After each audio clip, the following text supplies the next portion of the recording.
Alhamdulillah wassalatu wassalamu ala rasulillah Sayyidina wa maulana Muhammad ibn Abdillah. La haula wa la quwata illa billah. Senang sekali saya Abi Gifran kembali menyapa para pemirsa dimanapun berada dalam program kesayangan kita Cahaya Hati Indonesia. Masya Allah, hari ini alhamdulillah kita berada di Pondok Pesantren Darul Quran, betul ya? Darul Quran Gunung Sindur. Mudah-mudahan kita semua dalam keberkahan dari Allah. Amin ya robbal. Sebelumnya saya akan menyapa para jamaah yang ada di hadapan saya semua. Assalamualaikum. Waalaikumsalam. Apa kabar semuanya? Alhamdulillah luar biasa. Masih puasa apa enggak? Masya Allah, terlihat walaupun puasa tapi masih semangatnya 45. Alhamdulillah. Alhamdulillah, seperti biasa hari ini kita akan mendengarkan kajian tafsir, juga akan mendengarkan tausiah dari para guru-guru kita yang sudah hadir di tengah kita semua. Yang pertama, guru kita yang sudah ada di tengah kita, Kiai Haji Bobi Herwibowo. Assalamualaikum guru. Waalaikumsalam warahmatullahi wabarakatuh. Cerah bener guru kita. Sehat. Sehat. Puasa guru? Saya puasa alhamdulillah. Alhamdulillah. Yang kedua, guru kita Ustadz Nawawi Al-Aksi. Guru sehat? Alhamdulillah. Masya Allah, kering banget itu bibir. Masya Allah, lagi puasa Ustaz. Masya Allah. Ya, harus semangat. Semangat, siap. Yang ketiga Ustadz Samit Saputra. Guru, Assalamualaikum. Waalaikumsalam warahmatullahi wabarakatuh. Enggak sahur kayaknya nih. Iya. Kelihatan lemes banget mukanya. Masya Allah, terima kasih guru-guru kita. Dan hari ini insya Allah adik-adik semua, Besti, Bro, nanti boleh curhat langsung sama guru-guru kita. Dan di segmen selanjutnya boleh juga langsung bertanya. Tapi sebelum kita berbincang dengan para guru-guru kita semua, kita saksikan dulu fiti yang berikut ini. Pemirsa, bulan Ramadan telah tiba, di mana bulan ini merupakan bulan suci dalam agama Islam yang dianggap istimewa oleh umat muslim di seluruh dunia.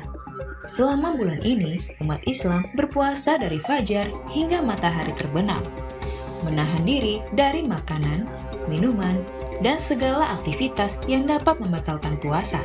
Lantas, mengapa puasa diwajibkan? Masya Allah, tabarakallah, luar biasa. Kita hari ini berbahagia. Kenapa? Karena termasuk orang-orang yang dipanggil oleh Allah bisa beribadah puasa. Alhamdulillah.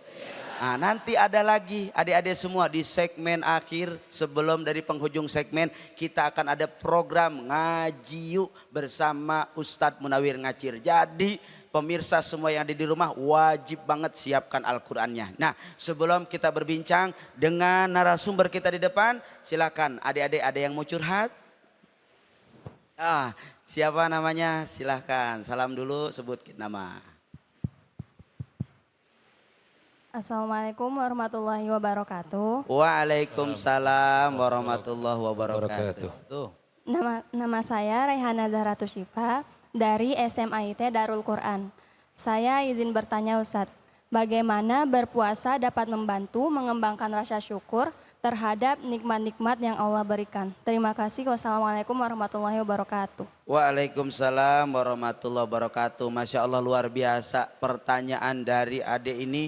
Menyambung dengan tema kita kewajiban berpuasa dan juga menyambung dari tayangan tadi. Silakan Ustadz Bobi Herwibowo dikomentari. Bismillahirrahmanirrahim. Assalamualaikum warahmatullahi wabarakatuh. Alhamdulillahirabbil alamin wassalatu wassalamu ala asrafil anbiya wal mursalin nabiyina Muhammad sallallahu alaihi wasallam wa ba'du. Bagaimana puasa hubungannya dengan rasa syukur kita pada Allah Subhanahu wa Ta'ala? Ananda dan semua pemirsa Cahaya Hati dimanapun Anda berada, nikmat Allah tuh akan terasa indah kalau Allah batasi buat kita.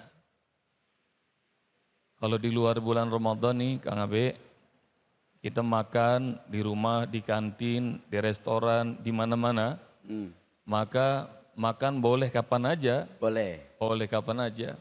Tapi kalau bulan Ramadan itu meski hari-hari gini nih, Ah, kita udah pesen jam 5, last order tuh, makanan udah ada di depan mata kita. Tapi kalau belum kedengaran azan maghrib, Iya, ini program yang ratingnya tertinggi nih saat lagi Ramadan kan, itu nggak berani colek tuh. Tapi begitu kedengaran azan maghrib, maka mau di restoran, mau di kantin, mau di rumah, di mana aja kita bakal ngedengar dan kita ngelihat orang pada ngangkat tangan sambil ngucap gini, Allahumma laka sumtu wa bika wa ala rizkika aftartu birahmatika ya arhamar rahimin. Suka denger nggak tuh kalau lagi ngumpul buka puasa? Kedengeran kan doanya kan? langsung sambil makan aneh. Orang sambil ngangkat tangan lagi. Tapi di luar bulan Ramadan, coba diperhatiin mau di rumah, mau di kantin, mau di restoran, pernah nggak ngelihat orang ngangkat tangan baca Bismillahirrahmanirrahim, Allahumma barik lana fima razaqtana wa qina adzabannar. Pernah nggak? Jarang. Enggak.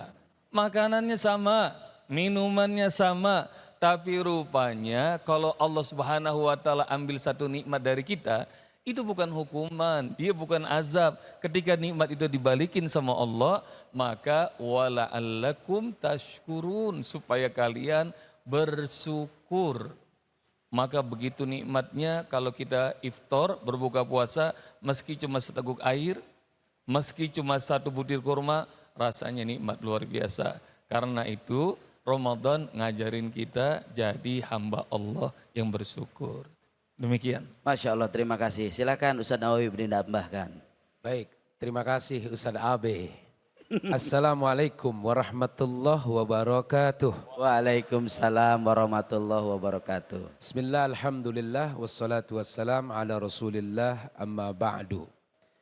Apa yang tadi disampaikan oleh guru kita Ustadz Hari Wibowo tentunya menjadi ilmu buat kita. Sehingga puasa ini untuk bagaimana kemudian kita bisa banyak-banyak bersyukur kepada Allah Subhanahu wa taala. Di sisi yang berbeda, puasa Ramadan yang diwajibkan kepada kita orang muslim atau umat muslim mengandung keistimewaan tersendiri. Keistimewaan yang tidak terlukiskan. Bagaimana kemudian jika kita menjalankan ibadah puasa ini dengan sungguh-sungguh, dengan serius, maka dapat dipastikan orang tersebut berpotensi akan mendapatkan derajat takwa. Harus bersyukur. Derajat takwa ini luar biasa. Siapa orang yang mendapatkan takwa, maka dengan takwa itu kita akan mendapatkan kebahagiaan. Wattaqullah la'allakum tuflihun. Al-Baqarah 189. Dan dengan takwa insya Allah kita akan diberikan pengetahuan lebih oleh Allah. Wattaqullah wa yu'allimukumullah. Al-Baqarah 282. Dan dengan takwa itu juga enggak sampai di situ. Allah bakal jamin hidup kita akan menjadi hidup yang mudah, rezeki kita bertambah. Apa dalilnya? At-Tolak jelas ayat kedua dan awal ayat ketiga dikatakan di situ min haitsu la yahtasib, kurang begitu. Dan puncaknya adalah bukan cuman dikasih kebahagiaan, bukan cuman ditambah pengetahuan, bukan cuman dijamin hidup mudah, bahkan rizki berlimpah, tapi ujungnya adalah mendapatkan surga, dan surga tersebut besarnya bagaikan langit dan bumi. Wasari'u ila magfiratin min rabbikum jannatun arduha as-samawati wal ard uiddat lil muttaqin. Kira-kira begitu. Maka bersyukurlah bagi orang yang menjalankan ibadah puasa di bulan Ramadan ini dengan keistimewaan yang tidak terlukiskan, yaitu mendapatkan predikat takwa. Masya Allah, tabarakallah, luar biasa Kiai Nawawi. Lanjut Kiai Samit, silahkan ditambahkan. Kalau kita lihat fiti yang tadi, Bismillah, hamdan wa syukran ala ni'amillah, salatan wa salaman daimaini ala rasulillah, amma ba'd. Melihat fiti yang tadi, kita ketika kemudian kaitannya puasa dengan bersyukur, ya memang kita harus bersyukur. Kenapa kita nggak mau bersyukur? Karena di bulan puasa ketika kita puasa ziyadatul khair, bertambahnya kebaikan kita sangat luar biasa. Bahkan yang waktu sahur biasanya kita molor, di bulan puasa kita istighfar. Betul Pak betul? Betul Pak betul? Allah katakan di dalam Al-Quran pada juz yang ke-26-nya, surah yang ke-50-nya yaitu surah Az-Zariyat, pada ayat yang ke-18-nya atau tepatnya pada 521 pada mushaf Utsmaninya. Di sana dikatakan apa? Wabil ashari hum yastaghfirun. Allah. Oh lagi puasa ya? Astagfirullah. Tidurnya, Guru. Insya Allah ausnya diganjar pahala yang luar biasa. Masya Allah. Jadi kalau kita bulan Ramadan katanya ada kaitannya dengan bersyukur, harus bersyukur. Karena ini bulan keberkahan. Yang biasanya kagak ke masjid, bulan Ramadan ke masjid. Betul? Yang biasanya kagak baca Quran, bulan Ramadan baca Quran. Betul? Kita memang harus bersyukur. Jutaan, miliaran orang belum tentu diizinkan masuk ke Ramadan. Dan kita yang sudah masuk ke Ramadan melaksanakan puasa harus bersyukur. Karena inilah momen kita memperbanyak ibadah kepada Allah. Dan insya Allah mendapatkan yang namanya Lailatul Qadar. Amin ya Rabbal Alamin. Masya Allah, tabarakallah. Terima kasih para guru-guru kita semua yang Masya Allah luar biasa. Dikatakan dalam Al-Quran bahwasanya orang-orang yang bersyukur itu amatlah sedikit. Wa qalilum ma tashkurun. Maka sedikitlah mereka-mereka yang bersyukur. Mudah-mudahan kita semua yang hadir, pemirsa yang di rumah, termasuk orang-orang yang bersyukur kepada Allah Subhanahu wa Ta'ala. Amin ya Rabbal. Sehingga puasa ini jadi momentum kita untuk tambah lebih semangat. Siap? Lebih bahagia, siap? Karena bagaimana kata Nabi, man fariha biduhli Ramadan haramallahu jasadahu ala niron. Siapa mereka hamba Allah umat Nabi Muhammad yang ketika kelak bahagia merayakan, mengikuti, bahkan melaksanakan daripada ibadah Ramadan, haram jasadnya masuk ke dalam api neraka. Alhamdulillah. Terima kasih para guru-guru yang luar biasa telah begitu banyak menyampaikan hikmah-hikmah kebaikan buat kita semua. Jangan kemana-mana, setelah ini Cahaya Hati akan membahas kajian tafsir bersama guru kita Ustadz Bobby Herwibowo dengan Al-Quran ayat 183. Tetap di Cahaya Hati.